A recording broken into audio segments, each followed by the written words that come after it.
Сәлеметсіздер ме, құрметті көрермен, біздің каналға қош келдіңіз.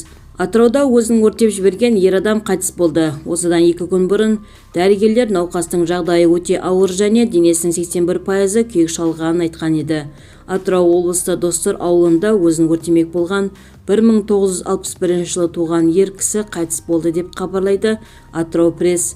Облыстық денсаулық сақтау басқармасы баспасөз қызметінің мәліметінше, өзін өртемек болған ер кісі бүгін таңғы сағат 04:30-да облыстық аурухананың жансақтау бөлімінде есін жимей қайтыс болды. Осыдан 2 күн бұрын дәрігерлер науқастың жағдайы өте ауыр және денесінің 81% күйік шалғанын айтқан еді. Еске салайық, бұл оқиға 13 қаңтарда күндіз болған.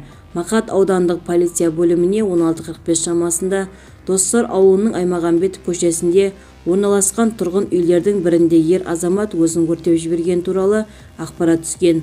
Мұндай қадамға ол отбасында болған дау жанжалдан соң барған. Толығырақ төмендегі сайтымыздан көре аласыздар. Егер біздің видео ұнаса, подписаться және бір ғана лайк түймесін басып кетулеріңізді сұраймыз.